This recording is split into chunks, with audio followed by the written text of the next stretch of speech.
Honorable Millie Odhiambo, Honorable Speaker, live on rented space, they should know that the final declaration of majority and minority comes from your seat, Honorable Speaker. But even then, Honorable Speaker, perhaps we should ponder and ask ourselves these very pertinent questions. In the past 2 years that we've served in this House, Honorable Speaker, we've served in these capacities, as it were, on who is the majority and who is the minority, Honorable Speaker. Several decisions have been made. We have formations of...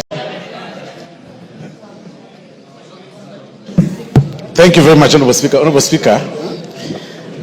Mr. Speaker, he's occupying our space, Mr. Speaker.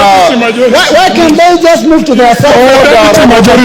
Order, Robert Mbui. Order, Robert Mbui. If you listen to me carefully, Robert Mbui, order members. And I want you to listen to this carefully. Order members. Order. I did say Robert Mbui, and you are misconducting yourself. You are too senior to be told to leave the chamber.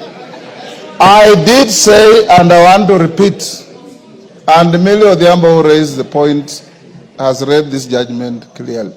The judgment quashed the direction of the Speaker on the majority-minority. The judgment never declared who is the majority. It is not the court to declare the majority. It is the Speaker of this House. And you better know that. It is the Speaker of the House to declare the majority. Robert Mbui gone. No, Osoro. Okay. Thank you very much, Honorable Speaker.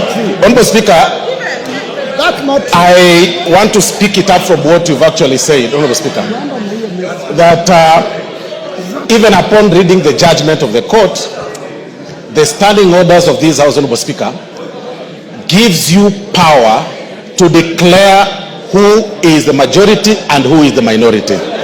We appreciate the judgment of the court as it is. We are ventilating about the judgment. We respect the courts.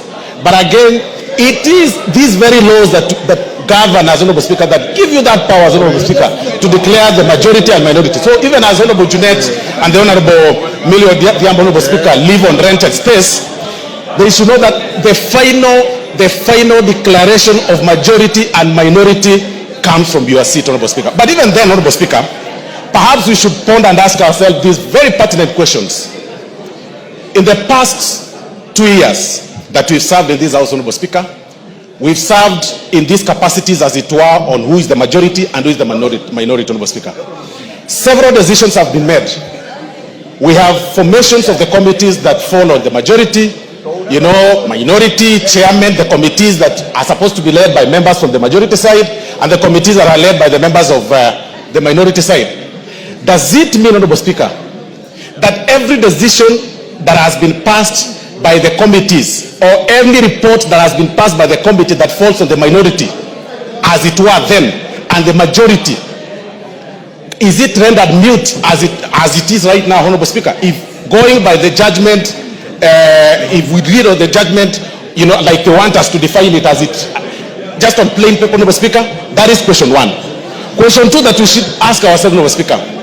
Right now, the selection panel, Honorable Speaker, of the IEBC, that was nominated by both the minority parties or the Parliamentary Service Commission, that minority party brought the membership, the majority party brought the membership.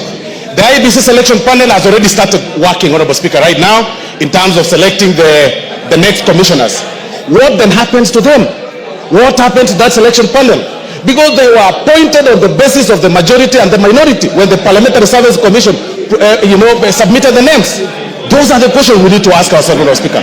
The Commission for Revenue Authority, Honorable Speaker, that again is a preserve of both the minority and the majority. Honorable Speaker, what then happens on the decisions that have been made in the past 2 years? The allowances that have been paid, Honorable Speaker, the travel that have been made, everything that we've passed, Honorable Speaker, in this house. Those are the questions that we need to ask ourselves, because we are at the midterm of this Parliament, Honorable Speaker. Even as you retire to make this your ruling, Honorable Speaker, it is important for us, Honorable Speaker, to ask ourselves those very pertinent questions, because we shouldn't just be Okay. Thank you, Osoro. Give him a minute. Honorable Speaker, You see, we shouldn't just be talking about positions on who is the minority, who is the majority leader. And as Honorable Junetta as well put it, we are all members of parliament and we can serve in whatever capacity. But let's look at the implications of this decision, Honorable Speaker. What happens to what we've passed in the past 2 years? What happens to the right decisions that are leading this country in the past 2 years, Honorable Speaker? What happens to the IEBC selection panel?